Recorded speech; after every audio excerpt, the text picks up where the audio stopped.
आज चुप के रिकॉर्डिंग से। कोई नहीं, असली मसाला तो अब आएगा।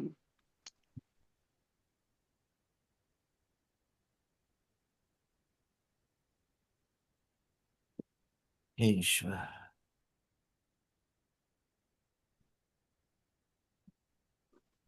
प्रेम ने क्या बोला? प्रेम क्या था आपका? जरा बोल के बताओ ना एक बार। अच्छा, मैं प्रयास करता हूँ जी, मैं तो एग्जिट नहीं भूल जाऊँ कहीं बस। फॉरवर्ड कर दूं? नहीं, वो मेरे को खोलने में नहीं आता ना वो वीडियो, तो कोई और? कोशिश करता हूँ जी, देखो। हाँ, मैं कर दूंगा, आ जाएगा आ जाएगा आ जाएगा।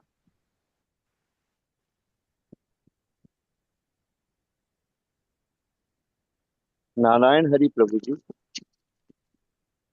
आज ध्यान चेतना पर हावी हो गया था, और केवल ओम और उसकी प्रतिध्वनि सुनाई देती रही। तो अंत तक उसी मौज में था। जब आपने हाल पूछा तो जागृति हुई। आज के सेशन में विचारों की संलिप्तता पर चर्चा हुई। ये विचार कहाँ से आते हैं? मन से। और मन में, फिर हमारे शरीर में मन कहाँ है? हृदय के पास, मस्तिष्क में, या कहाँ पर? जब पता ही नहीं है कि कहाँ है तो उसे मित्र कैसे बनाएंगे? विचार तो बन ही रहे हैं, पर उनका उद्गम कहाँ हो रहा है इसकी तो खबर ही नहीं। कृपया मार्गदर्शन कीजिए। नारायण। प्रश्न समझ आ गया सबको? दो तीन चार हिस्से हैं प्रश्न के, जानने की कोशिश की। वो कहते ध्यान चेतना पर हावी हो गया। ध्यान और चेतना एक ही सिक्का है, सहयोगी है। ध्यान चेतना पे हावी हो या चेतना ध्यान पे हावी हो, एक ही बात। मूल स्थिति ध्यान चेतना पे हावी होने की नहीं है। मूल स्थिति आज ध्यान तुम पर हावी, तो तुम्हें प्रतीत हुआ चेतना पे हावी। आज ध्यान ने तुम्हें ओवरटेक कर लिया। आज तुम ध्यान में रम गए, तुम जम गए। तो तुम्हें लगा कि चेतना पर हावी, ध्यान तुम पर हावी। ध्यान और चेतना तो सहयोगी। ध्यान होगा तो चेतना चेतना अधिक जागृत। आप चेत अवस्था में रहेंगे तो आप अधिक ध्यान की अवस्था। आज ध्यान तुम पर हावी हो, और जब तुम पर ध्यान हावी होगा तो तुम कुछ कुछ कम हो जाओगे। तुम कुछ छोटे हो जाओगे। तुम कुछ क्षीण हो जाओगे। तुम कुछ कमजोर हो जाओगे। इसका अर्थ क्या हुआ? कि जो तुम्हारी इंद्रियों की एग्जिस्टेंस जो बहुत ज्यादा एक्टिव है, वो इनएक्टिव हो जाएगी, थोड़ी कमजोर हो जाएगी।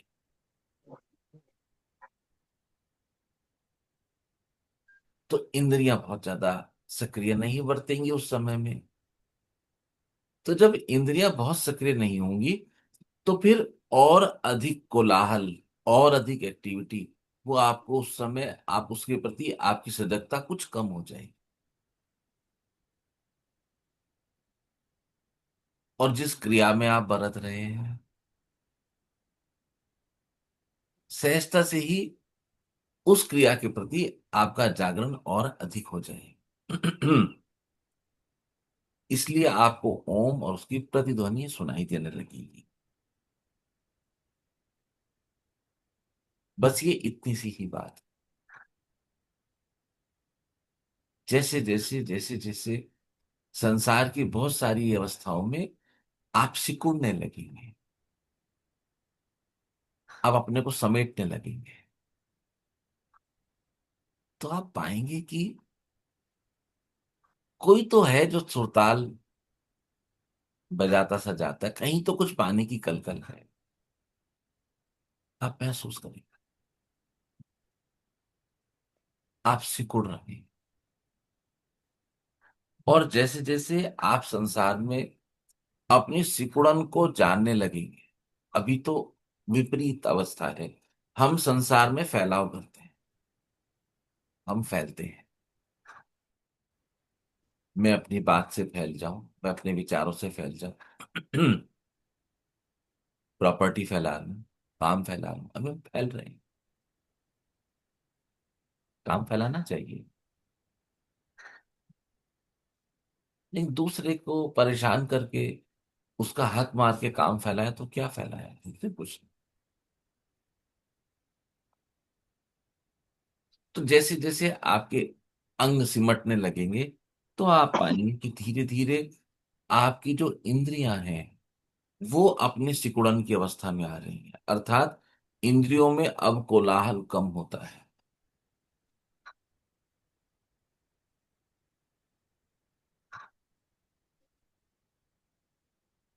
तो आप जब बात करें और आपके बहुत अधिक हाथ चले, अनावश्यक हाथ चले, हाथों का कोलाहल, आप बात करो, आपकी पुतली लगातार इधर से उधर, उधर से उधर घूमती रहे, आंखों का कोलाहल, बहुत सारी चीजों को सुन लूं,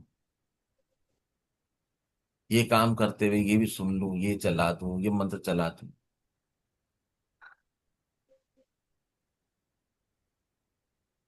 कानों का कोलाहल,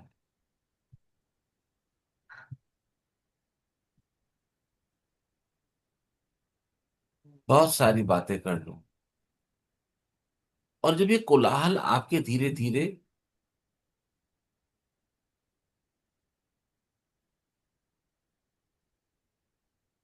जैसे हवा में धूल चढ़ी हो और कुछ पानी की बूंदें पड़ जाएं, तो धूल नीचे बैठ जाती है। अब हवा शांत है, सुंदर है, मधुरता का आनंद आ रहा है, दिल करता है इसमें बैठा जाए।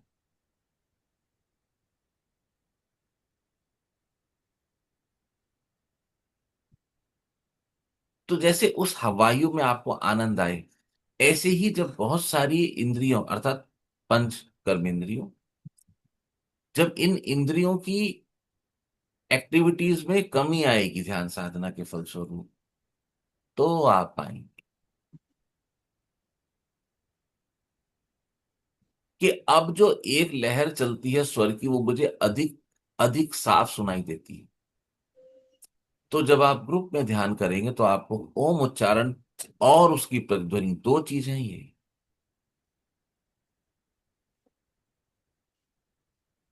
प्रतिध्वनि तो आप कहोगे कि कहीं से रिफ्लेक्ट होके तो नहीं आ रही, हाँ ये बात तो ठीक है, लेकिन एक ओम अक्षर का उच्चारण और उसके बाद अंत में एक प्रतिध्वनि आती है, एक वाइब्रेशन के रूप में आती है।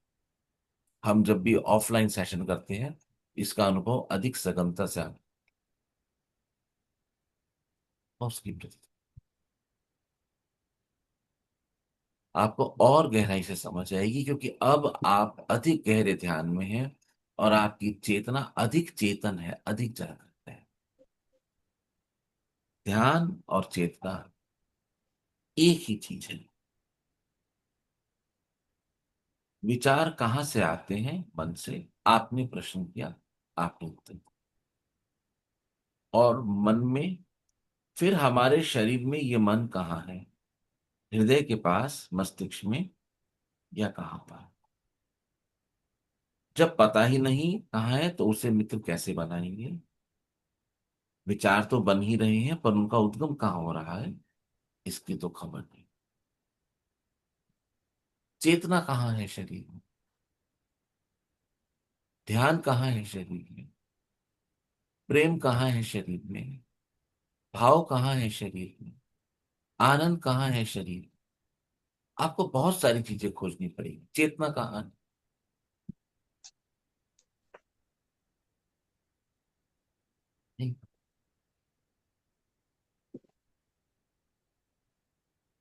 धीरे धीरे समझ आएगा कौन सी चीज कहाँ है। और ना भी समझ आए तो क्या समस्या है,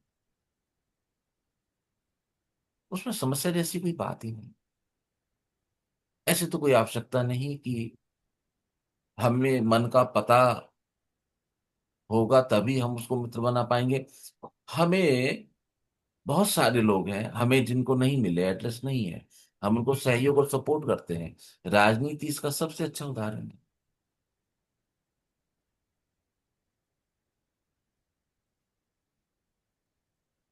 आप कहते हो विचार कहाँ से आते, अच्छी बात। हमारे बहुत से जन्मों के कर्मों के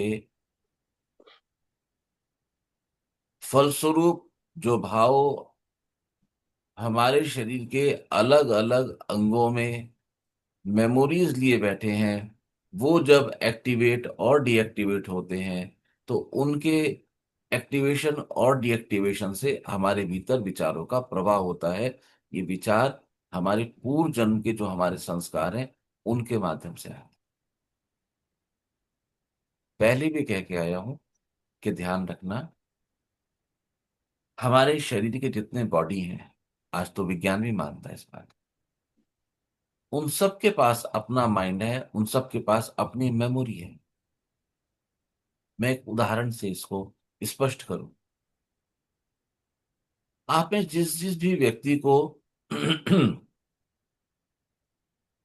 गाड़ी चलाने का अनुभव है और जिसको गाड़ी का अनुभव नहीं, उसको एक ही मार्ग पे लगातार चलने का अनुभव,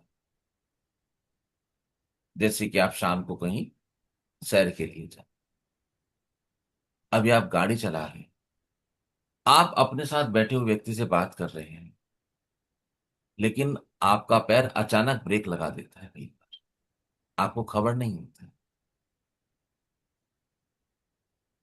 ये उस स्थान पे ब्रेक लगा है जहां पर ऑलरेडी एक गड्ढा है और आप रोज वहां से निकलते हैं।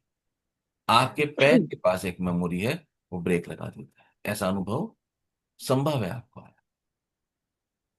जो सैर करने वाले हैं, दो महिलाएं सैर करती हैं पार्क में, और एक पर्टिकुलर जगह पे गड्ढा या हल्का जल रहता है जिससे बच के निकलना आवश्यक है।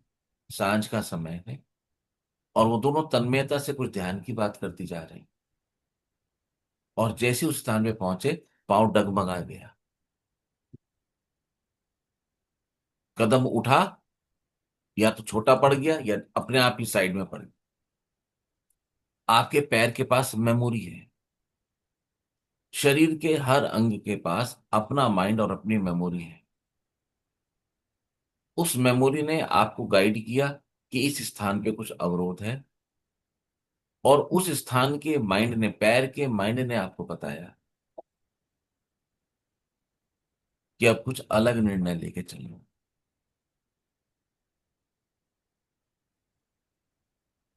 ये हमने एक उस मेमोरी की बात की जो मेमोरी हमारी प्रतिदिन के कार्य से हमारे शरीर के अंग में बैठी है।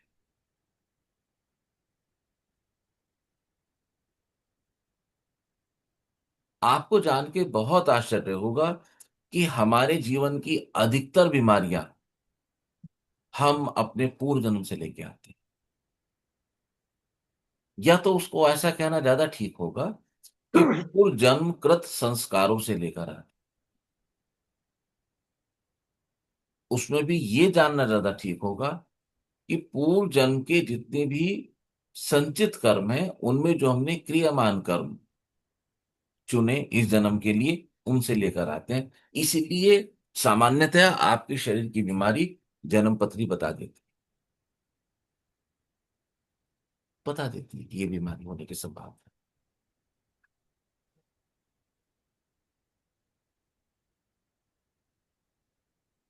आपके जीवन में शरीर को, आपके जीवन में शरीर के जिस अंग पर अत्याचार हुआ, भौतिक, भावनात्मक, यानी कि फिजिकल हर्ट हुआ वो बॉडी, कैसे किसी ने मारा, कहीं चोट लगी, गिर गए, कुछ भी हो सकता है, या आपने स्वयं को एब्यूज किया शरीर के तल पे, या फिर आपके किसी भी बॉडी पार्ट पे इमोशनल एब्यूज हुआ। उदाहरण के लिए, अभी तो आज तो ऐसे नहीं है समाज में, राइटिंग पे बहुत जोर नहीं दिया जाता, लेकिन जब हम छोटे तो राइटिंग पे जोर देना बहुत जरूरी था, बहुत जरूरी था। तो मुझे एक कुछ 20-25 साल पुराना एक अनुभव याद आता है। कोई उत्सव था, मैं और मेरी धर्मपत्नी, हम मार्केट में शॉपिंग करने गए थे। और उत्सव के समय बहुत सारी सड़क के किनारे लोकल वेंडर्स अपनी शॉप लगा लेते हैं व्यापार के लिए। तो एक लेडी ऐसे ही कुछ सामान बेच रही थी, बच्चे को पढ़ा रही थी, साथ में अपने बच्चे को पढ़ा रही, थॉट अच्छी थी उसकी। और बच्चा लिख नहीं पाता था और वो अपने बच्चे को हाथ पे ऐसे मारती थी। बच्चे के लिए इतना हिट बहुत होता है, ये हिट बच्चे के लिए इतना बहुत है, बच्चे की उंगलियां बहुत कोमल है। तो मेरी धर्मपत्नी को देख के बहुत गुस्सा आया, उन्होंने उनको समझाया आप ऐसे मत कीजिए। तो उस लेडी ने उनको उत्तर दिया कि ये बच्चा पढ़ता नहीं, मैं बहुत परेशान हूं। तो इन्होंने कहा कि तुम्हारी परेशानी का कारण मुझे पता है, और उसके लिए तुम्हें 2-3 मिनट मुझसे बात करनी होगी, दुकान से ध्यान हटाना होगा। वो लेडी यद्यपि आर्थिक रूप से इतनी सक्षम नहीं थी, लेकिन इंटेलिजेंट थी। उसने बोला क्या आप टीचर हैं? इन्होंने कहा मैं टीचर। मैंने कहा बताओ मैडम जी, मुझे क्या करना हो? तो इन्होंने कहा कि आप उस बच्चे को लिखने पे जोर ना डालें, उसकी आयु अभी कम है, उसकी उंगलियां अभी कोमल हैं, वो पेंसिल पकड़ के उसको प्रेशर नहीं कर पाती लिखने के लिए, ये बच्चा फिर कभी ढंग से लिख नहीं पाएगा। आप उसको ओरली सिखाएं, आप कोई पोयम गाए पीछे वो गाएगा, आप एबीसीडी गाए पीछे ऐसे करें आप, लिखाइए नहीं है उसको, अभी उसकी उंगलियां कोमल है। वो माँ, वो बच्चा, वो माँ जो अपने बच्चे का हित चाहती है, लेकिन अनजाने में ही अपने बच्चे की कोमल उंगलियों को एब्यूज कर रही है। हमेशा ध्यान देना, हमारे शत्रु बहुत कम हैं, जो हमारे अपने हैं, क्योंकि उनको विषय की समझ नहीं है, इस तरह से वो ही हमें हानि पहुंचाते हैं, और हमारे शरीर के बहुत सारे अंगों को भावनात्मक चोट लगती है।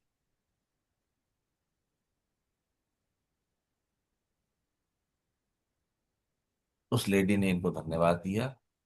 उसने कहा मैडम जी मैंने कभी ऐसे सोचा नहीं, हमें लगता था कि हमें लिखाना सीखना चाहिए। उन्होंने कहा नहीं, अभी आप जल्दीबाजी मत करो, इसकी उंगलियां तिरछी होने की संभावना है, उसको पेंसिल ग्रिप करने के लिए शक्ति लगानी पड़ेगी। ये पढ़ा है। इस तरह से सद्भावना में भी हमारे बॉडी एब्यूज हो जाती है। और अगर ये सिस्टम चलता रहे इस तरह से बच्चों को मारने का, तो उंगलियों को पता लग गया कि यहाँ पे पिटाई होनी है। अब वो जितना भी रोष है, जितना भी क्रोध है, जितना भी भय है, जितना भी दर्द है, अब वो यहाँ इकट्ठा हुआ है। इसको समझना। मैंने बहुत बड़ी बड़ी बीमारियां देखी हैं इस आधार की, और उनके उपचार भी किए सफलतापूर्वक। अब वो यहाँ इकट्ठा हो रहा है। क्या इकट्ठा हो रहा है? सारी नेगेटिव फीलिंग्स, सारी नेगेटिव फीलिंग्स यहाँ इकट्ठी हुई। तो इनका क्या होने वाला है उंगलियों का? इनकी मेमोरी में क्या गया? तो अच्छा सोचते हुए भी अगर ये हाथ कभी कुछ गलत काम कर जाए, या किसी रोग से भर जाए, इसकी पूरी संभावना है। तो जो रोग आपको आएगा, वो इस तरह की शारीरिक और इमोशनल, भावनात्मक जो ऊर्जा या मेमोरी यहां बैठी है, उनसे आएगा। और वो रोग जब आएगा तो वो रोग अब आपको परेशान करेगा।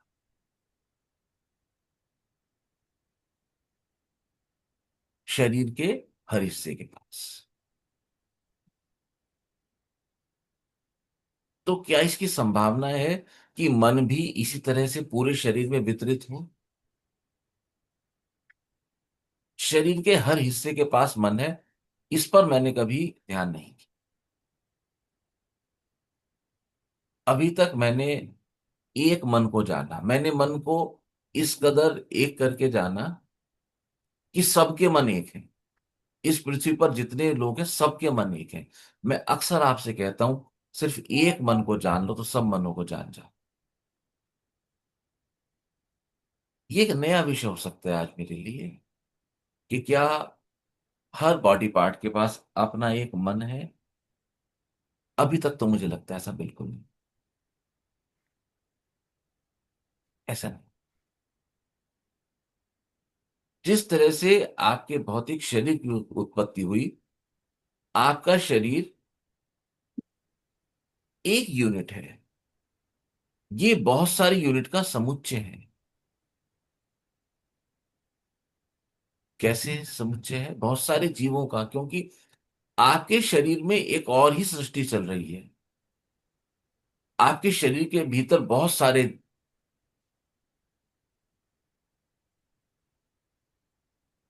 जीवाणु जन्म ले रहे हैं और मर रहे हैं।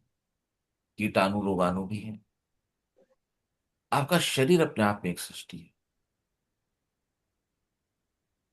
तो जैसे आपके शरीर एज ए यूनिट जन्म ले, वैसे ही इस शरीर के साथ जो जन्म हुआ है वो आपके भौतिक मन का हो। शरीर के साथ भौतिक मन के जन्म के संदर्भ में जितनी मुझे जानकारी है, बहुत ज्यादा कहा और पढ़ा और लिखा नहीं गया है। अधिसंख्य शास्त्रों में मन की बात की गई है। भौतिक मन की चर्चा मेरी निगाह में नहीं आई। होगी, जो शास्त्र अभी अवेलेबल है। बहुत सारे शास्त्र नष्ट भी कर दिए गए।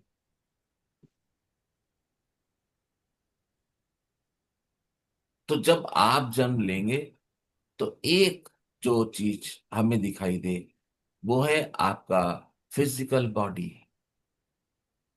और एक जो चीज हमें ना दिखाई दे वो है आपका फिजिकल मन।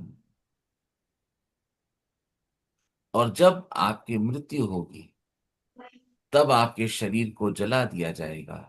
लेकिन उस समय सिर्फ शरीर नहीं जलेगा, उस समय फिर दो चीजें, आपका भौतिक शरीर फिजिकल बॉडी और आपका भौतिक मन फिजिकल मन।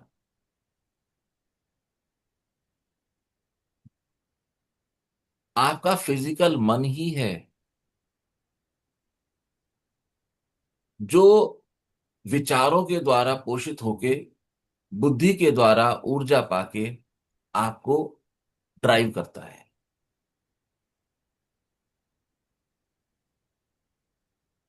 ये भौतिक मन है। अगर आपका भौतिक मन कमजोर पड़ेगा तो आप पाएंगे कि विचार धीरे धीरे धीरे धीरे आने मध्यम पड़ने शुरू हो गए।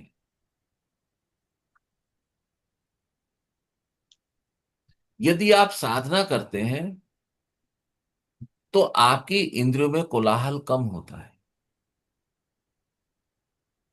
जब इंद्रियों में कोलाहल कम होगा तो आप ठहर जाएंगे। जब आप ठहरने लगते हैं तो स्वाभाविक रूप से, प्राकृतिक रूप से आपके भीतर विचारों का कोलाहल में कुछ कमी आने लगती है। जिस भी व्यक्ति की बात करते हुए हाथ, आंखों की भौएं, शब्दों के बहुत अधिक उतार चढ़ाव बहुत अधिक चलेंगे, यानी कि अभी मन बहुत चंचल है, विचार बहुत आते हैं, तो वो बैठ नहीं पाएंगे। तो जो एक कर्मेंद्रिय में चरण रह गए थे, भागा दौड़ी मौत, और कुछ नहीं है, तो 2 दिन का समय मिला तो उन्हीं की गाड़ी आपको मिलेगी, मसूरी के और शिमला के जाम में अटकी थी।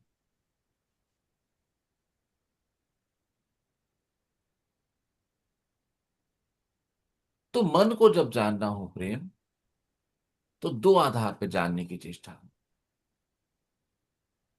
मन, भौतिक मन मुझे जन्म के साथ प्राप्त हुआ है, ये विधि की व्यवस्था है, इस शरीर के बिल्कुल साथ। और दो, मेरे भीतर विचार कैसे चलते हैं, मेरी बुद्धि कितनी एक्टिव है, यहां से इस आईने से मुझे मन का समझ आएगा मन क्या है। मन को जानना मुश्किल है, लेकिन जिस भौतिक मन के मार्ग से मैं आपको मन को समझाता आ रहा हूं, उस मार्ग से मन को जानना मुश्किल नहीं है ज्यादा। मैं कहता हूं मन को अब्यूज मत करो।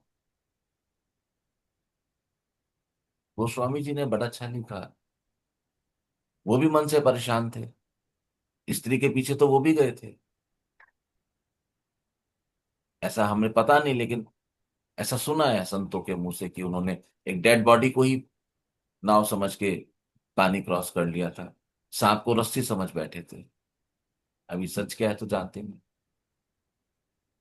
गोस्वामी जी ने लिखा, जननी जनक बंधु सुत दारा, तनु धनु भुवन सुहृदय परिवारा, सबके ममता त्याग बटोरी, मम पग मन ही बांधी पर डोरी। भगवान ने कहा,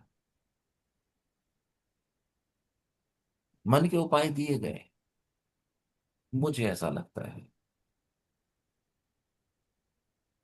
कि यदि हम मन को एब्यूज करना बंद करें, क्योंकि जब हम मन को एब्यूज कर रहे हैं तब भी तो मन से कनेक्टेड ही हैं। और जब विचारों की श्रृंखला कुछ बदम पड़े, मन कमजोर पड़ता है। तर्क मत लगाएं। नहीं। जो व्यक्ति जितने तर्कवान होंगे, उनका उतना उतना मन उनका मजबूत होगा। तर्क ना लगाएं।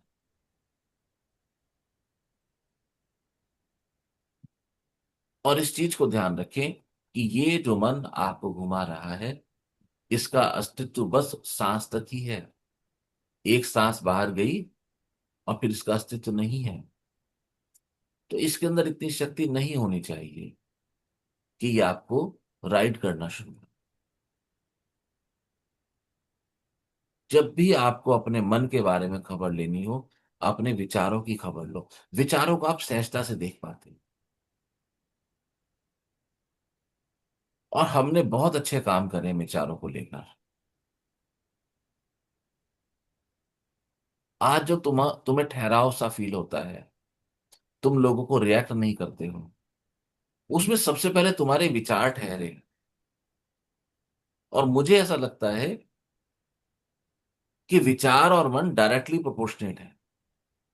विचार ठहरेंगे तो मन अपने आप ठहराव में आएगा। ये संभव है कि मन फिर उकताए और विचारों को एक्टिवेट करे।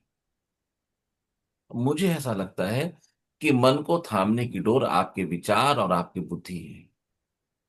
उसका कारण यह है कि विचार और बुद्धि को मैं देख और समझ पाता हूं, मन को मैं समझ नहीं पाता। मेरे भीतर विचार आए, क्या मुझे पता लगा? हाँ, मुझे पता लगा। मैंने अपनी बात को बहुत अधिक तर्कों के साथ कहना प्रारंभ किया। बात लोगों की काट काट के करना स्टार्ट किया। बहुत सारे प्रूफ इकट्ठा किए। बुद्धि, मुझे पता लगा। मन इतना रिफाइंड है कि वो सामने नहीं है। उसकी बुनावट ही ऐसी। तो अपने मन को अभी अपनी बुद्धि और अपने विचार के तल से समझना और कंट्रोल करो। आपकी बुद्धि और आपके विचार कंट्रोल होंगे, मन ऑटोमेटिक कंट्रोल होगा। फिर भी मेरी स्पष्ट मान्यता है कि सबका मन एक है। जैसे कि हम सब पृथ्वी पर रहने वाले व्यक्तियों का शरीर की बुनावट एक है। वही हाथ, वही पैर, वही आंख, वही बाल। रहने का तरीका एक है। वही घर, वही शेल्टर। भोजन का तरीका एक है, वही मुंह से खाना। सब कुछ एक है हम सबका। वही हार्ट का पंप होना, वही ब्रीद लेना, वही पलक का झपकना। सब कुछ सेम है। ठीक इसी प्रकार से मन भी एक ही है। इसीलिए मैं हमेशा कहता आया हूं कि अपने मन को जान लोगे तो सबके मन को जान जाओ। मन को जानने का जो सहज मार्ग हो सकता है, वो हो सकता है कि आप अपने विचारों को देखें।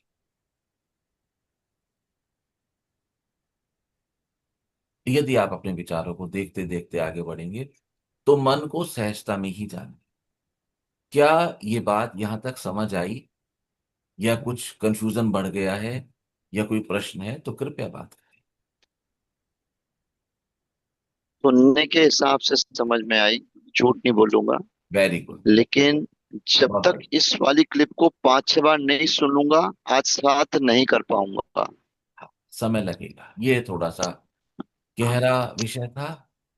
और ये एक ऐसा विषय है जैसे गर्म बर्तन हो तो सहजता से उसको पकड़ के उठाना है कपड़े से, है ना। हाथ लगाएंगे तो हाथ जलने का खतरा है। गहरा विषय। कंफ्यूजन ना बढ़े इसलिए 5 बार, 8 बार, 10 बार सुननी पड़ेगी वाली क्लिप, कंफ्यूजन नहीं बढ़ाने के लिए।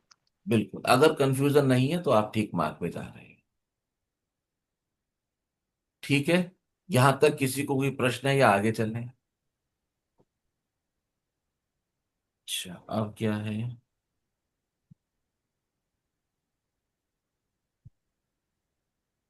अब आरती।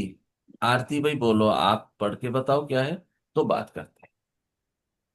और आरती के बाद जो नेक्स्ट है वो अपना रेडी रहे।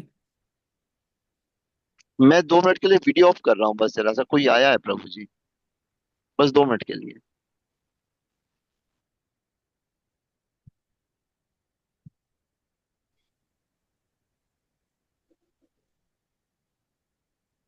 सर पढ़ूं? हाँ जी बेटा। गुरुजी, आज ओम उच्चारण स्वयं होता सा लग रहा था। हल्कापन तेजी से चल रहा था। ओम उच्चारण तो समय का ध्यान रखते हुए रोकना ही था। आंखों की पलकों पर बोझ सा था। मन में आ रहा था साधक थक न जाएं। उनका ध्यान बराबर था। गुरुजी, जब पुकारने पर साधक ध्यान से आने में समय लेते हैं तो डर लगता है कुछ गलत तो नहीं करा दिया। साधना कराना जिम्मेदारी है, बड़ी जिम्मेदारी लगती है गुरुजी। मुझे कुछ आता तो है ही नहीं। गुरुजी, मुझको साधना कराते हुए समझ नहीं क्या बोलूं। आज तो सब भूल गई थी। पहले वाले संकल्प, मैं आनंदित हूँ, सुंदर हूँ, स्वस्थ हूँ, शांत हूँ, आज सब ब्लैंक था। गाने भजन आते हैं, आज वो भी गायब। गुरुजी, ये क्या हो गया है मेरे को? मैं कुछ दिन से साधना कराने से बच रही थी। जब आप अन्य साधकों को साधना कराने के लिए बोलते थे तो मैं बच जाती थी। तो अच्छा। जी, क्या मैं कमजोर हूँ, कामचोर हूँ, आलसी हूँ, लापरवाह हूँ, सुस्त हूँ, डरपोक हूँ, आत्मविश्वास की कमी है, ऐसा मुझको लगा। कल आपने साधना कराई थी मेरे विचार से, है ऐसे ही उन्होंने कराई थी। हाँ जी। किस किस को आनंद आया था? सबको आया था। मुझको तो बहुत आया जी। सबको आया था। सबको आया था। और सबको पता है कि तुम नहीं बोल रहे थे।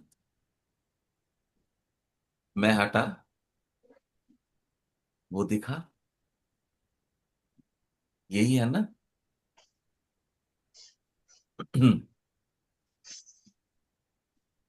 चलाया हूँ, चला जाऊंगा, जहां से हूँ आया वहीं जाऊंगा। प्रेम की रसना में सबको पगाने चलाया हूँ, चला जाऊंगा, जगाने हृदय में प्रेम की बाती चलाया हूँ, चला जाऊंगा।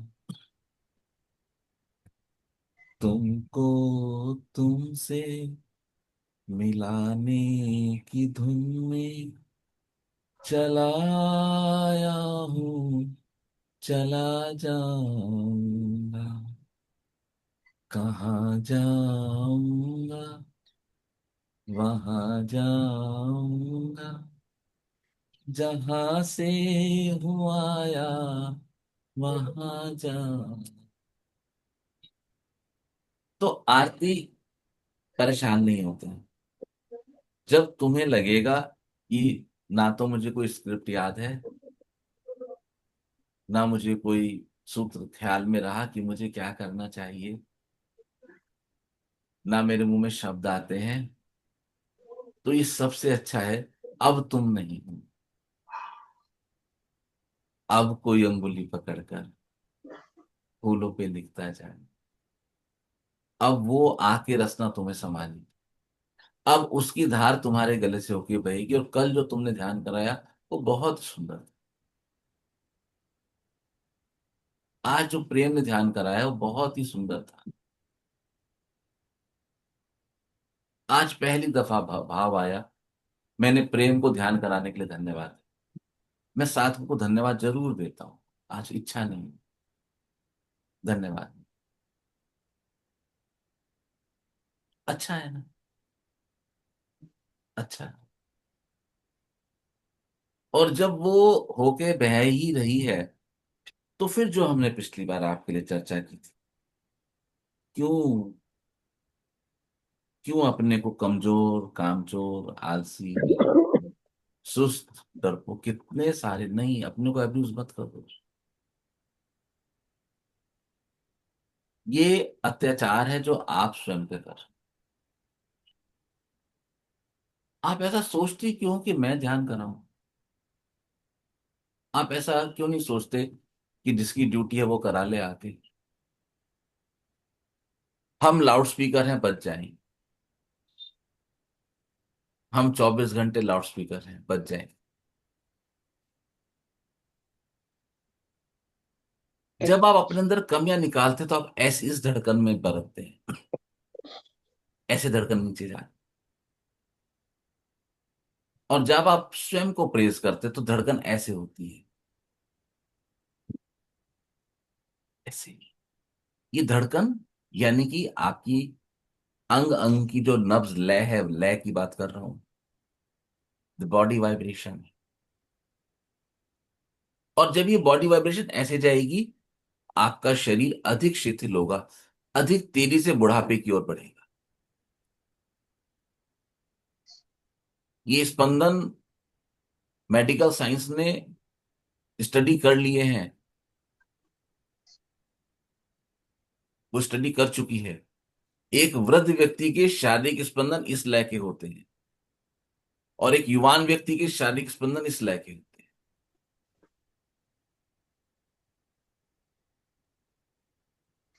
तो ऐसे क्यों सोच रहा? आप धन्यवाद दे सकते थे यहाँ पे, अपना अनुभव लिख सकते, मैंने भी आनंद किया। क्यों इतनी कंजूसी करनी है प्रकृति को धन्यवाद देने में? उनको बोलो ना कि आनंद आया, धन्यवाद, आपने आके मोर्चा संभाला। आरती, जब ये धन्यवाद भीतर उतरना शुरू होगा, और धन्यवाद सबसे पहले हर व्यक्ति का स्वयं के प्रति उतरना चाहिए। आप स्वयं को धन्यवाद देंगे तब आप संसार को देंगे। आप स्वयं को प्रेम करेंगे तब आप संसार को प्रेम करेंगे। आप स्वयं को जानेंगे तब आप संसार को जानेंगे। आप स्वयं एक सुंदर जीवन में रहेंगे, तब आप अधिक सुंदरतापूर्ण जीवन औरों के भीतर बढ़ने में सक्षम हो सकते हैं। और यदि आप कहोगे कि मैं कामचोर हूं, सामने वाला भी कामचोर है, वही वाइब्रेशन तो वहां जा रही है। हमने कुछ समय पहले चर्चा की थी आप ही के संदर्भ में, आत्मग्लानि पे।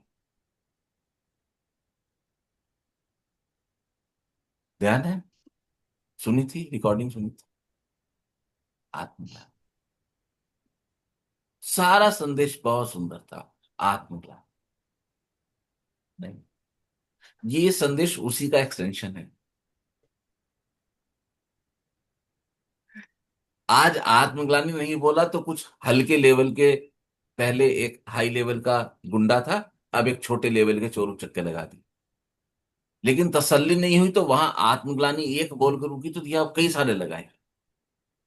अपने भीतर की चलती हुई लय को तो देखते एक बार। वो कौन है जो तुम में कमियां बता रहा है तुम्हारी?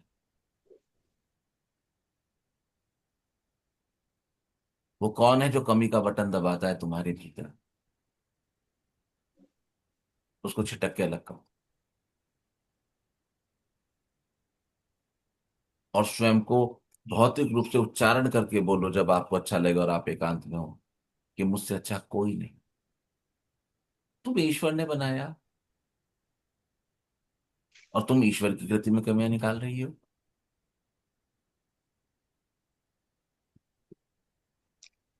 ऐसे। और जब भी आप साधना कराएंगे और वो धारा होके बहेगी तो समझ आए, पता लगता है। अपने को बताओ कि तुम बहुत अच्छी हो, तुम कामचोर नहीं। और फिर जो जो तुमने अपने लिए विशेषण यूज किए हैं, इनके जो विलोम शब्द हैं, उन शब्दों से अपने को सजाओ। कृपया आप सब लोग अपनी कमियां देखना हो, कमी नहीं थी। ठीक है आरती, समझ आ गया। कुछ कहना चाहती हो?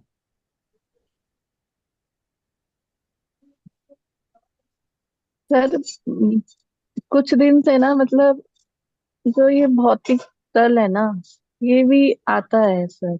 मतलब आध्यात्मिक तल पर देखूं तो मेरे को बहुत अच्छा लगता है, और मैं बहुत थैंकफुल होती हूँ पूरे सब सब चीजों की, कि मतलब सब कितने अच्छे हैं मेरे लिए, तो सब बहुत अच्छा है।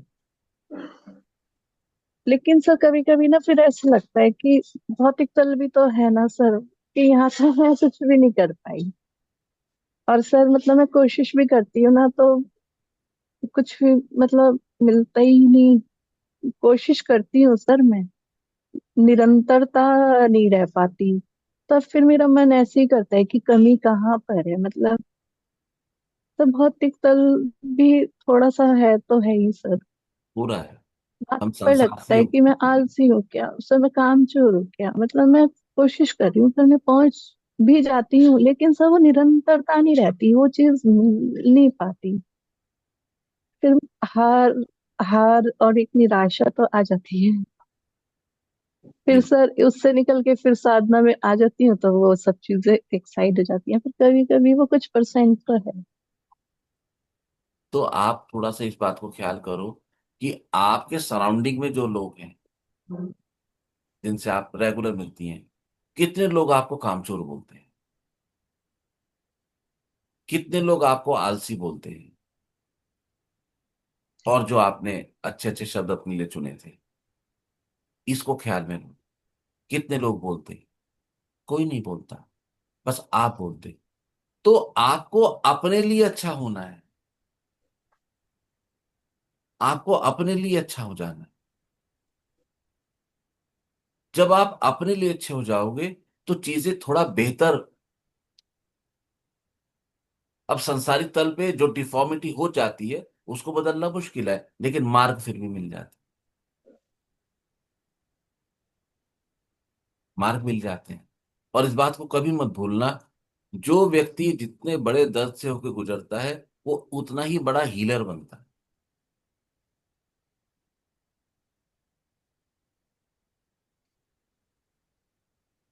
उतने मैंने पहली बार सुना प्रिया के,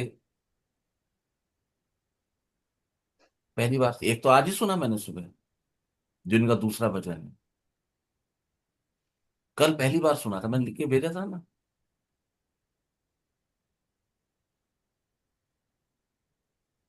अब प्रिया की एक अवस्था है, अब प्रिया की चॉइस है यहां से वो किस दिशा की ओर बढ़ना चाहती है।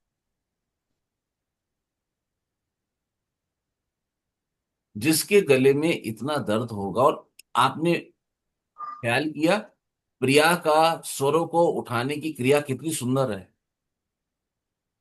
थोड़ा गलत कह गया। प्रिया के अक्षरों को उठाने की क्रिया कितनी सुंदर है।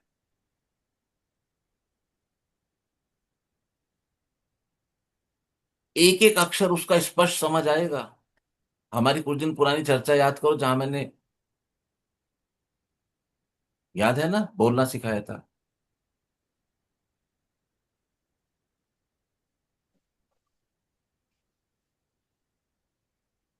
अध्यात्म तल पे। अब प्रिया के मुझे क्या करना चाहिए? हीलर बन जाओ। अभी मैंने उसकी पत्री नहीं देखी, मुझे नहीं पता, मतलब कभी देखी होगी, अभी वो सदार से बात नहीं करता। हीलर बन जाओ।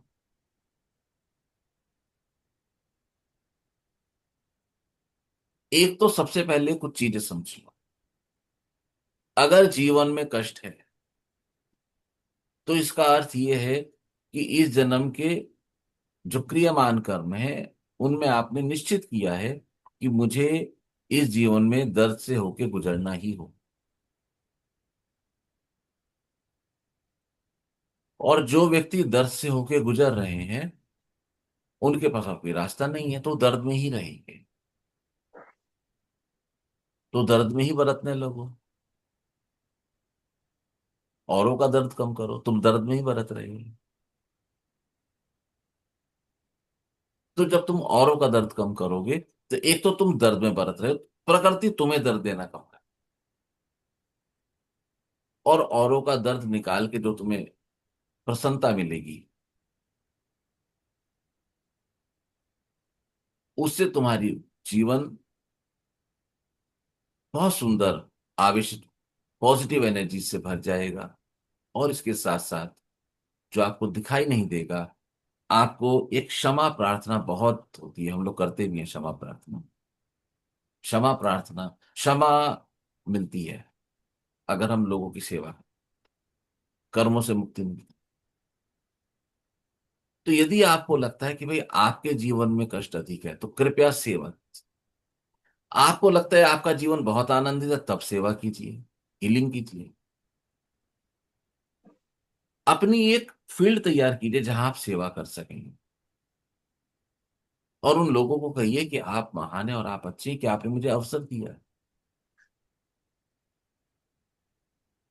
और मुझे ऐसा ख्याल है कि आरती उस फील्ड में आगे बढ़ चुकी। कई बार बच्चों से मिलती हैं, फोटो भी दी हैं, साधना भी कराती, तो अच्छा है ना।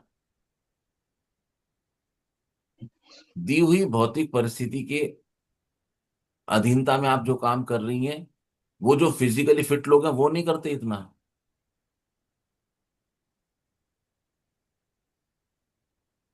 अच्छा है। आप अपने को धन्यवाद दीजिए, आप ईश्वर को धन्यवाद दीजिए कि ईश्वर, तेरी कृपा है कि ये आर्य समाज के कुछ लोग जुड़ गए, बच्चे जुड़ गए, मुझे प्रेम मिलता है। फिर कहें अगर आपको पसंद हो कि मैं इसमें और कुछ प्रयोग करना चाहती हूँ। ऐसे सोचते हैं। जीवन को आप ऐसे लेके चलेंगे तो आप पाएंगे कि जीवन अधिक सुंदर हो रहा।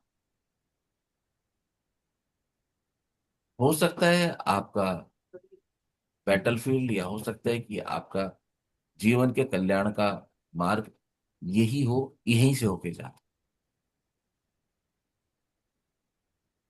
कभी नहीं निकल पाते थे, दिक्कत थी, आज तो उन चीजों का बहुत आगे बढ़ चुकी हो आप।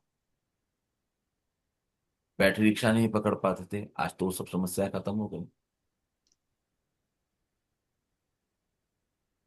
तो जीवन में दर्द आए तो उसका एक निवारण का उपाय, सब याद रखें, मुझे सेवा करनी है।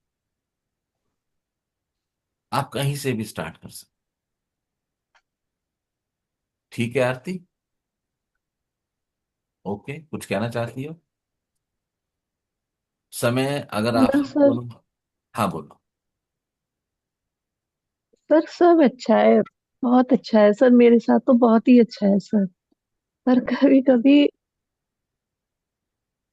हो जाता है। बिल्कुल हो जाता है, मैं इस बात को मानता हूँ, स्वीकार करता हूँ। लेकिन उस समय भी आप अपने को ये कहो कि तू बहुत अच्छी,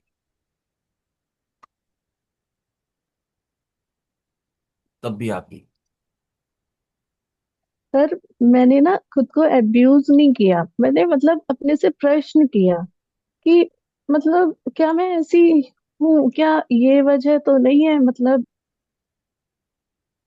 सर मैं कोशिश तो कर रही हूँ ना, अब वो नहीं हो रहा है तो मैं वहां पर ना फिर डाउन हो जाती हूँ। हाँ, तो कोशिश करने वाले आलसी और कामचोर तो नहीं होते। इसका उत्तर तो आपके पास था। कोशिश करने वाले आलसी और कामचोर नहीं होते। नहीं होते। फिर सर ऐसे भी होता है, जैसे कभी कोई काम हम कर रहे हैं उसमें गलती भी हो जाती है और अटकन भी आती है, करते नहीं तो फिर मन में ना फिर ये आता है छोड़ दो इसको, और मैं छोड़ ही देती हूँ फिर। और सर वो ऐसी छुट्टी है कि फिर वो पकड़ में ही नहीं आती, फिर जागृति आती है चलो कर लो, तो देखती हूँ सर नहीं होता मुझसे। आप जब भी किसी काम को सीख के तन्मयता से करेंगे, उसमें गलती होने की संभावना कम हो जाती है। सीख लें अच्छे से। अपनी ऊर्जा को बहुत अधिक स्कैटर्ड ना करें। कुछ विशेष चीजें सीख लें, ताकि वो कार्य पूरा हो, उससे आपको सेटिस्फेक्शन मिले, तो मोटिवेशनल आएगा। मोटिवेशन आएगा। मोटिवेशनल फोर्स बढ़ जाएगी।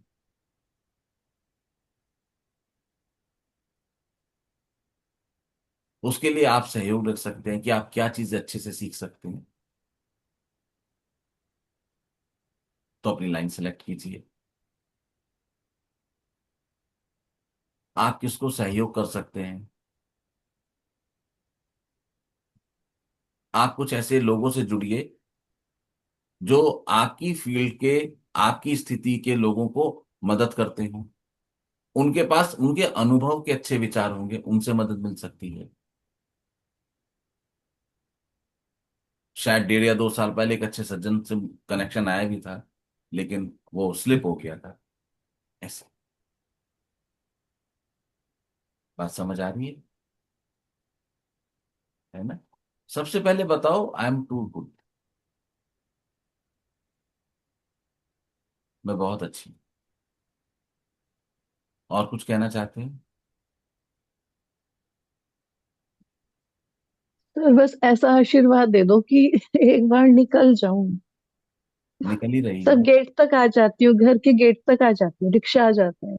ठीक है सर, आता है, इतने अच्छे अच्छे रिक्शा वाले भैया लोग हैं ना सर, मैं आपको क्या बताऊं। लेकिन सर अब रेगुलर तो भी नहीं आ पाते ना। मैंने अभी कहीं जाना शुरू किया था सर, है ना। हम्म। और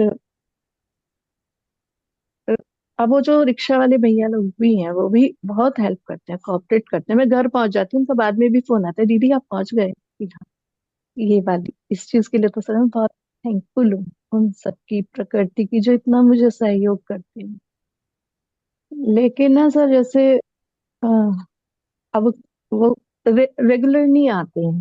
जैसे मैंने उनको बोला भी कि आप डेली आ जाओ, तो कहते हैं नहीं हम डेली नहीं आ सकते, हम कहीं कहीं होते हैं, कभी मतलब फ्री हुए तो बिल्कुल आएंगे, नहीं तो नहीं। सब 15 रिक्शा वालों के मेरे पास नंबर है। और सर मैं कहती चलो ये नहीं तो ये, ऐसे चलता भी है मेरा काम ना, चल जाता है। थोड़ा बहुत लेट हो गए, अब ना सर क्या होता है कि अब वो टाइमिंग ऐसी है कि कोई भी नहीं मिलता सर कभी कभी। और सर लेकिन मैं रेडी होकर अपने गेट पर बैठती हूँ, और 3:30 बजे का टाइम होता है सर वो।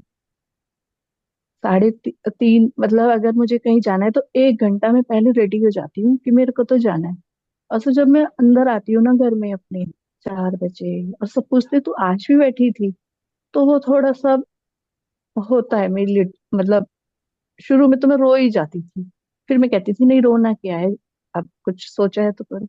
लेकिन सर वो निभ नहीं रहा, वो कभी चले गए, फिर वहाँ क्लासेस जो होती हैं वो कितना कॉपरेट करेंगे, फिर वो मुझे वो बहुत एम्बेरेसिंग फील होता है।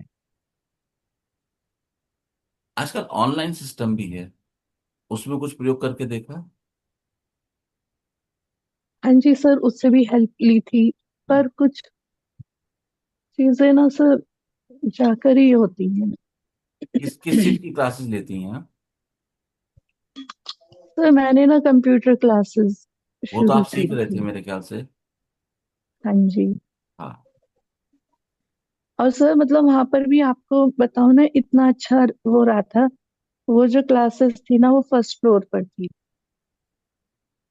जब मैं फर्स्ट डे गई, बस मैंने नाम सुना था, बात की उन सर से, मेरे को लगा कि दूसरा एड्रेस कितना है, दूर लेकिन है वो ये क्लास दूसरी सेंटर जगह शिफ्ट। आपके यहाँ से?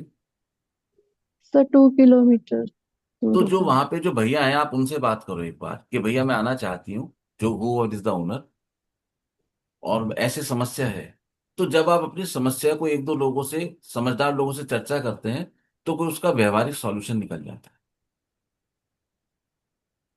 क्योंकि हो सकता है वहां पे कई लोग आते हो, हो सकता है सर किसी का बताऊं रास्ता आपके आपको, यहाँ से होके जाता हो। आप उनसे बात। सर वो तो बहुत अच्छे हैं। जैसे आपने बोला ना सर, मैंने यही किया। नंबर मिला, मैंने बात की अपनी, उनको कंडीशन सर लास्ट ईयर बताई थी कि सर ऐसे मेरे को सीखना है और मेरे को ये प्रॉब्लम है, मैं कैसे आऊं। तो तब उनका दूसरा एड्रेस था, उन्होंने कहा आप ऐसे आ जाना, वहां तक रिक्शा आएगी, क्योंकि सर तब मैं खड़ी भी नहीं हो पाती थी, स्थिति ज्यादा वैसी थी। फिर मैंने इस साल बोला, तो उनको मैं याद थी, उन्होंने कहा आप आ जाओ।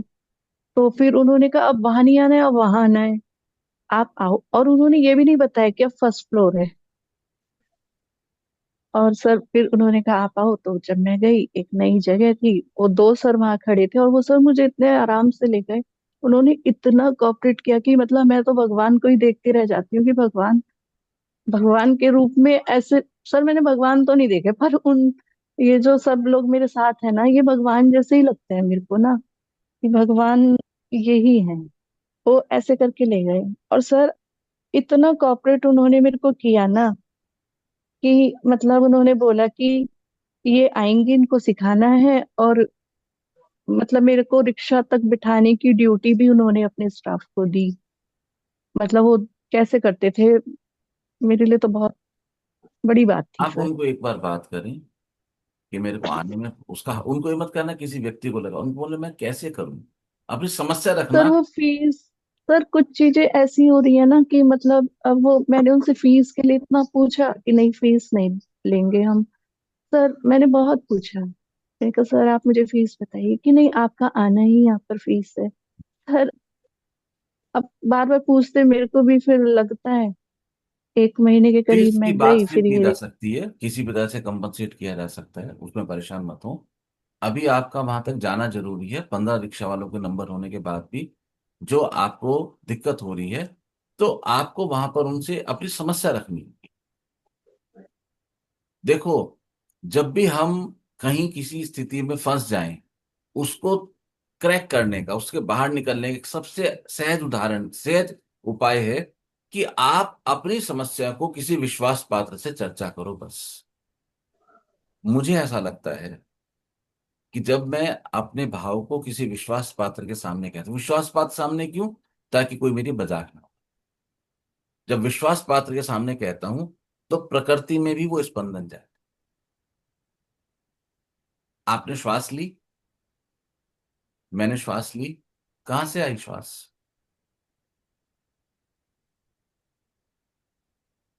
ये जो इतना बड़ा जो सृष्टि फैली हुई है ना,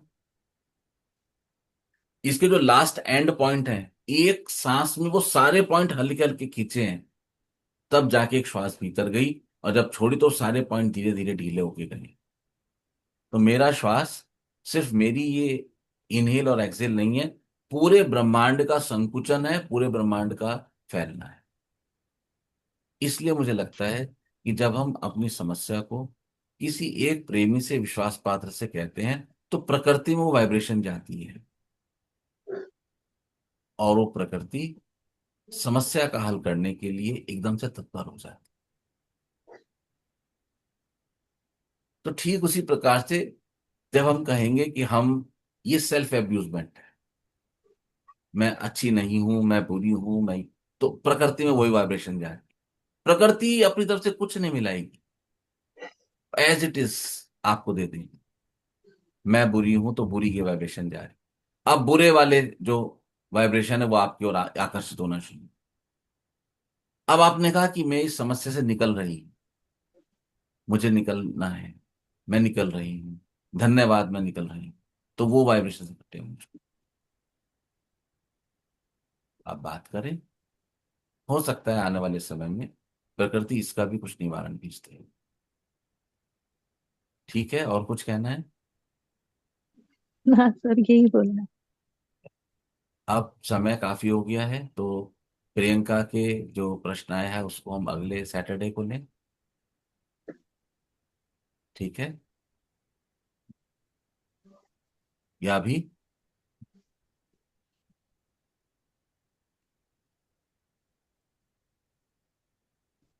हम्म।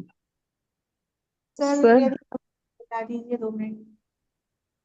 क्या कह रहे हो? सर अगर आप समय हो 2 मिनट का तो थोड़ा सा बता दीजिए जो मैंने प्रश्न पूछा है अगले। ले लीजिए गुरु जी। बोलो जरा, क्या लिख के भेजा था? सर मैंने पूछा था मेरी बाउंड्री बॉल के अंदर एक नीम का पेड़ है आपको लगभग। पढ़ के बोलना होगा जो आपने भेजा। अच्छा। अच्छा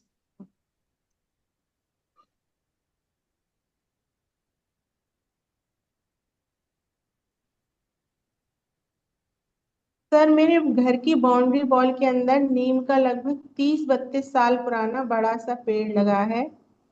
मैंने ऐसा पढ़ा और सुना है कि नीम का पेड़ घर में नहीं लगाना चाहिए, और जिनका मंगल नीच राशि में हो उनको घर में नीम का पेड़ होना बहुत अशुभ फल करता है। क्या ये सच है? दूसरा, मुझे कांच के ट्रांसपेरेंट ग्लास या कप में चाय पीना बहुत पसंद है। इसके बारे में भी सुना हुआ है कि कांच के बर्तन में चाय और दूध नहीं पीना चाहिए, ज्योतिषीय दृष्टिकोण से अशुभ होता है। इसलिए मैंने कांच के बर्तन में चाय पीना बंद कर दिया। लेकिन मेरी इच्छा कांच के ग्लास में और कप में चाय पीने की ही होती है, वो भी ट्रांसपेरेंट। सर यदि आप इस विषय पर मार्गदर्शन करेंगे तो आपकी बहुत कृपा होगी। दो प्रश्न हैं, दोनों ही संसार के और अच्छे। प्रश्न तो सभी अच्छे होते हैं। जो पहला प्रश्न है कि नीम का पेड़ है घर के भीतर, घर के भीतर पेड़ नहीं लगाना चाहिए, मेरे को इस बारे में समझ नहीं। अगर मैं अपने अनुभव से देखता हूं तो जब हम छोटे थे तो हमारे घर के भीतर, मेरे स्वयं के घर के भीतर अमरूद का पेड़ था, घर के आंगन में था। और नीम के पेड़ अक्सर घर के बाहर जो भी चौपाल ये वहां हुआ करते थे, वेरी क्लोज हुआ करते थे। लेकिन नीम का पेड़ घर की बाउंड्री वॉल के भीतर, ये मैंने, मेरे अनुभव में नहीं आया। जो मेरा अनुभव है जी, होंगे हजारों मेरे अनुभव में। तो वैसे तो नीम का वृक्ष अच्छा होता है, तो अच्छा है। लेकिन जब आप वृक्ष को ग्रहों से कनेक्ट करते हैं तो अब आप दो सब्जेक्ट को कनेक्ट कर रहे हैं। ये प्रश्न संसार का है, अध्यात्म का नहीं है। यहाँ वृक्ष वास्तु मेरी क्लासेस आएंगी तो उसको जरूर अटेंड करना। मैं उसमें वृक्षों के बारे में बहुत कुछ बताया। तो वृक्ष और एस्ट्रो को कनेक्ट करें तो हाँ, मैं इस बात को मानता हूं कि यदि आपके मंगल ना सिर्फ डेबिलिटेटेड हैं, बल्कि अगर वो डेबिलिटेटेड नहीं भी हैं और अच्छे नहीं हैं, उदाहरण के लिए मेष लगन हो और मंगल अष्टम या द्वादश या छठे बैठे हों, या तो मोटे तौर पे कहीं भी बैठे हों, यदि आपकी घर की बाउंड्री वॉल के भीतर नीम का पेड़ है तो वो कष्टकारक होगा। आप इस पे विवाद कर सकते हैं, पर्यावरणविद कह सकते हैं कि नीम का पेड़ तो ऑक्सीजन देता है, अच्छा होता है, पेड़ कैसे खराब होते हैं। तो हमें उस विवाद में नहीं पड़ना है। आप सबने अपने अपने जीवन में देखा है कि आप सब लोग बहुत कुछ खाते हैं, लेकिन फिर भी कोई पर्टिकुलर फल, पर्टिकुलर भोजन आपको कष्ट देता है, आप उसको छोड़ देते हैं। आप अनुभव से इस बात को जानते हैं। ये नहीं नहीं, सब कुछ है ये नहीं हम खाते, इससे हमें दिक्कत होती है, इससे हमें गैस बनती है, इससे हमारे बदन में कड़ाहट आती है, ये हमें हजम छोड़ते हैं ना। कोई एक दो आइटम हर व्यक्ति छोड़, तो वो जो आप आइटम छोड़ देते हैं, मैं आपको अपना अनुभव बताऊं, मुझे पहले पता नहीं था। मुझे आंवला नहीं हजम होता। आंवला अमृत है, मुझे हजम नहीं। तो मैंने यदि आंवला त्रिफला खाना तो लोगों को मोशन क्लियर होता है, मेरे को पेट जैमिंग हो जाता था। च्यवनप्राश खाना तो दिक्कत हो जाती थी। तो जब मैं इस विद्या में आया और जब मैंने अध्ययन किया तो मैंने पाया कि आंवला मुझे ज्योतिषीय दृष्टि से योगों से सूट नहीं करता है। तो नीम होना चाहिए, लेकिन यदि आपका मार्च अच्छे नहीं है तो नीम आपको कष्टकारक होगा। यदि ऐसी अवस्था है तो आपको कुछ पैसे खर्च करके वन विभाग के कर्मचारियों को बुला के उस नीम को जड़ समेत उखड़वा के कहीं स्थापित कराना चाहिए। काटिए मत, मंगल और खराब हो जाए। काटना नहीं, ठीक है। पहली बात उसके अलावा फिर सेकंड एंगल आता है कि वो नीम का पेड़ आपकी किस दिशा में है, उसका भी फर्क आएगा। सर यदि दक्षिण दिशा में है, मेरा दक्षिण दिशा में पड़ता है, सेंटर में दक्षिण दिशा आती है। यदि वो ऐसी दिशा में है जिस दिशा से रिलेटेड प्लैनेट्स आपके फलदायी हैं, तो वो प्लैनेट का फल रुक जाएगा, उसको भी देखना पड़ेगा। पर यदि मंगल आपके अच्छे नहीं है तो कोशिश करना चाहिए कि आप, अब जैसे वृश्चिक लग्न है, वृश्चिक, स्कॉर्पियो, वृश्चिक लग्न के लग्नेश यदि नवम में जाएंगे तो राजयोग बनता है। लेकिन वृश्चिक लग्न के लग्नेश नवम में जाके नीच के हो जाते हैं। बात समझ आ रही है? डेबिलिटेटेड हो गए वो, यहां भी कनेक्शन आएगा। तो इस चीजों का विचार करना चाहिए। दूसरा है, मुझे कांच के ट्रांसपेरेंट ग्लास या कप में सुनी सुनाई बात पे विश्वास कम करो, किसी ऑथेंटिक सोर्स से अपने जीवन को रखो। अगर आपको, आजकल सभी पीते हैं, लेकिन मैं बोलता हूं कि जो बोन चाइना है उसको थोड़ा अवॉइड कर दिया जाए। पी लो, कांच की गिलास में पीना है तो क्या दिक्कत है। मैं तो हॉरोस्कोप देख के बताता हूं तुम्हें किस धातु का प्रयोग करना चाहिए, किसका प्रयोग नहीं करना चाहिए। तो अगर आपको कांच या धातु का निर्णय लेना है तो उसके लिए जो सबसे अच्छी चीज है वो है आपकी जन्म तिथि। उसके आधार पर निर्णय, सुनी सुनाई बातों को सोच समझ कर ही फॉलो करो। और फिर फायदा भी क्या है दमन करना जब इच्छा करती है तो? जब एक बार जागृति आ जाएगी तो मार्ग खुल जाएगी। ठीक है, मिल गए उत्तर सबको? किसी और का प्रश्न? ठीक है, फिर शनिवार को मिलेंगे। तब तक आप सब लोग ध्यान साधना करते रहें और अपने अनुभव ग्रुप पर डालते रहें। आप सबका कल्याण हो। नारायण हरि। नारायण। नारायण हरि सर, सभी को नारायण हरि।